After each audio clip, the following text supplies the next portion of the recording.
Com a palavra, o senhor Lucas Ribeiro, pelo tempo regimental. Boa tarde a todos. Senador Efraim, muito obrigado. Raul, parece que estamos vivendo um sonho, né, Raul? Discutimos há tanto tempo, né? Fizemos tantas lives sobre reforma tributária, tantas discussões para chegarmos nesse momento, né? Então é um motivo de muita alegria. Nós conseguimos agora, finalmente, ter um texto e ter um ponto de partida para uma reforma tributária tão importante para o Brasil. Senadores, obrigado a todos, né? Quero cumprimentar aqui a todos na mesa também. Muito obrigado. Senadores, se puder me passar, por gentileza, o passador de slide ali. Obrigado, presidente. Muito bem. Quero dizer a todos que nós fizemos aqui uma calculadora da reforma tributária utilizando inteligência artificial, e isso nós queremos fazer a partir de muitos dados disponíveis. Durante anos, todos nós, contribuintes, empresas, empreendedores, contadores, entregamos obrigações acessórias ao fisco brasileiro. No Sistema Público de Escrituração Digital, foram só em 2022 32 milhões de obrigações acessórias entregues, enquanto nós tivemos mais de 3 bilhões de notas fiscais de saída, notas fiscais emitidas de mercadorias, quase 4 bilhões aqui. Tivemos destas 386 milhões de notas escrituradas nas entradas, ou seja, as empresas adquirindo mercadorias a partir desses registros de notas. Isso significa que nós temos muitos dados disponíveis de fato para que nós possamos fazer a conta. E o que nós queremos então a partir disso é medir os impactos efetivos da reforma tributária.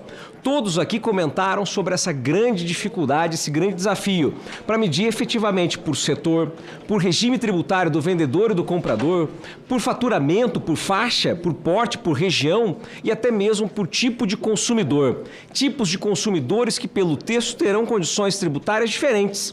E nós temos que dar visibilidade a eles de tudo isso. Respostas teremos legítimas a partir dos dados, não é? O que não for do dado é achismo, né? Nós estamos só inferindo e não calculando de fato. Bom, e aqui é um exemplo a vocês já do que nós fizemos com 942 empresas cruzando os dados do SPED.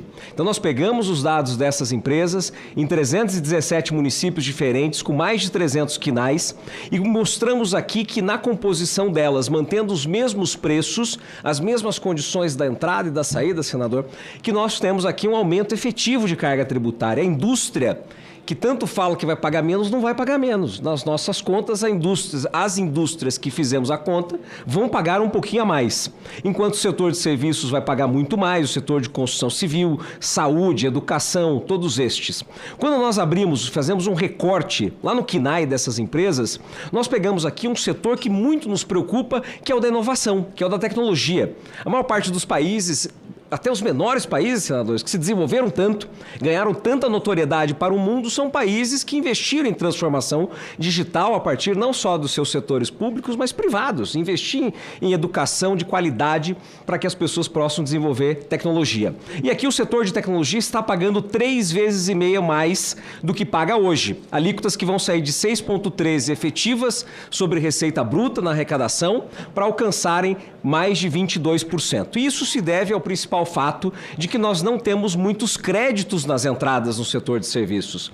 As empresas de tecnologia não têm consumo de mercadoria, senadores. Nós temos, na verdade, um consumo de mão de obra, temos um consumo de pessoas. E uma arrecadação num sistema plurifásico, como traz a PEC 45, ele nos mostra, e tem lá pela OCDE, duas possibilidades. Um método transacional, que é o IVA recolhido, que é igual ao IVA devolvido, que é a dedução financeira, que muito tem se falado, e é o que tudo indica, é o que nós teremos na PEC 45, mas não está claro. A gente precisa deixar isso mais consistente. E o método de subtração, que é o IVA estimado é igual ao IVA creditado. É uma estimativa contábil do valor agregado. Ou seja, nós inferimos aqui com relação ao quanto se agrega de valor ao bem, ao serviço, ao final. Então, dizer que o IVA é o imposto sobre consumo não é exatamente sobre consumo. É o consumidor quem paga, né? Mas é um IVA, ele é um imposto sobre o valor que se agrega, é o quanto nós conseguimos transformar. Isso se parece muito, a título de exemplo, com o ICMS no recolhido, é o valor pago, enquanto o método de subtração é o estimado. Não é mais, como muito bem foi dito aqui pelo nosso colega, nós temos aí muitos incentivos e benefícios fiscais. Fizemos uma análise aqui comparativa para mostrar curvas importantes aos senhores em relação à indústria, que tem hoje na nossa base 942 empresas, volto a frisar porque isso é importante, né? Nós podemos colocar todas as empresas para fazer essa análise. E aí sim nós teremos um estudo censitário. 10,02 é a carga efetiva, o recolhimento efetivo delas. A um IVA de 25%, nós teremos 11,65% de tributação. Então, há sim um pequeno aumento para a indústria, ou pelo menos para estas indústrias que nós estamos analisando aqui. Enquanto que os serviços saem de 8,46%, essas empresas analisadas são todas o lucro presumido e o lucro real, foram tiradas aqui os MEIs e o Simples Nacional, porque obviamente ficaram de fora dessa análise, e nos serviços nós temos um aumento muito expressivo. Nós vamos chegar a 15,95%, porque a margem é muito mais alta dessas empresas. Enquanto que se nós aqui olharmos a curva de empregos, nós veremos que as indústrias vão cada vez ter menos pessoas necessárias, não é? Para produzir. Mais escala, é o que se espera da indústria, inclusive. Enquanto o setor de serviços precisa de mais gente, mais capacidade intelectual para desenvolver o país, e isso fará com que nós tenhamos até talvez um desestímulo ao emprego, porque ele não é gerador de créditos para nós. Mas nós poderíamos, então, ter o IVA gerando um crédito presumido aqui para os efeitos do IBS, né? Esse crédito presumido sobre folha, né? Naquela metodologia de subtração e não na metodologia, como eu mostrei a vocês anterior, lá da OCDE. Nós aqui teríamos, então, a efetividade de 13,68% no setor de serviços e 10,29% na indústria, ou seja, muito mais próximo a um aumento, e nós sabemos que o setor de serviços hoje tributa menos, obviamente, do que a indústria, mas nós também não podemos gerar uma nova distorção, né? Nós precisamos corrigir essas distorções do sistema, até porque o setor de serviços representa quase 70% do nosso PIB e tem 48% da população empregada. Então, esses são os dados do CAGED, inclusive os dados do IPEA. E o setor de serviços, historicamente, na nossa legislação brasileira, foi considerado, foi contemplado esse caso. Justamente por isso nós temos ISS cumulativo, não é à toa, e justamente por isso tivemos a Lei 10.833 de 2003, lá no seu artigo 10, a previsão para cumulatividade de PIS e COFINS, mesmo as empresas no lucro real do setor de serviço, como é o caso das empresas, por exemplo, de tecnologia, né? Então isso já estava previsto hoje.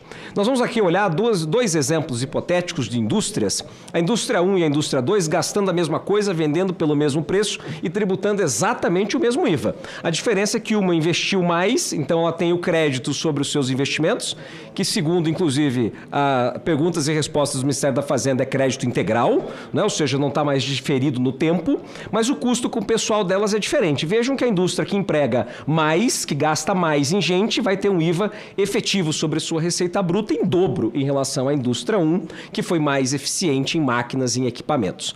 Não estou dizendo aqui que certo ou errado, não estou fazendo julgamentos aqui, juízo de valor, mas é um ponto de atenção importante sobre o que queremos incentivar a partir dos efeitos tributários que nós vamos criar no Brasil. Bom, e ainda, além disso, nós vamos ver também que, então, como eu disse a vocês, o valor agregado é na margem, né? Nós precisamos olhar a margem dessas empresas, e isto, quando a gente vai para o serviço, é gritante, né? Porque nos investimentos do setor de serviço é o quê? É computador, é cadeira. Pouquíssimo investimento se faz no setor de serviços. Ele não demanda tanto quanto o setor industrial ou até mesmo o comércio. Mas o custo com o pessoal é excessivamente alto. E aí nós teríamos, então, uma distorção de alíquota bastante significativa. O que nós trazemos aqui, isso já tive essa conversa também com alguns senadores, como a senadora Margarete Busetti, o senador Efraim, para nós doarmos essa calculadora da reforma tributária. É a tecnologia brasileira de inteligência artificial. Somos case no Google, né? Temos 1,45 petabytes de dados processados mensalmente, temos a capacidade aqui, com 2,1 bilhões de cenários tributários hoje, de ajudá-los e de nós conhecermos de fato os números dos efeitos da PEC 45 no texto como ele está hoje, e não só.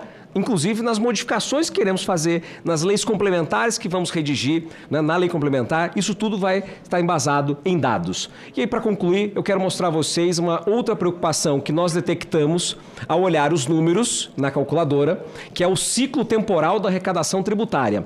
Hoje uma empresa recolhe os seus tributos e se credita deles, para compensá-los ao longo do tempo. Pode compensar lá em 4 anos, por exemplo, esses tributos. Então o caixa, né, os cofres públicos estão lá com esse valor que foi recolhido, senador. Mas o que vai acontecer com a reforma que nós temos hoje, a discussão, eu não estou dizendo que isso é ruim. Pelo contrário, eu acho que isso é muito bom. Mas isso gera um efeito na alíquota. e que nós precisamos medir. Talvez a gente não tenha uma restituição imediata como se teria hoje. Não é? Todo o dinheiro é restituído em 2 meses ou num curto prazo de tempo. 15 segundos. Nós temos em 2 anos, por exemplo, em 1 ano, já seria muito mais razoável. Quando nós pegamos exatamente o valor recolhido por essas quase 1.000 empresas e comparamos com a alíquota que elas precisariam ter para chegar na neutralidade efetiva, ou seja, o mesmo valor arrecadado em 1 ano, nós chegamos à incrível alíquota para manutenção da carga tributária de 29,5%. Então é uma alíquota excessivamente alta. Nós estamos pagando uma conta vinculada a benefícios e incentivos fiscais que estão sendo colocados em outra ponta, e vou insistir, não estou dizendo que eles estejam errados, mas nós temos que ter consciência deles. Não é? Então a nossa proposta é que nós possamos reformar, mas sim com dados. Muito obrigado.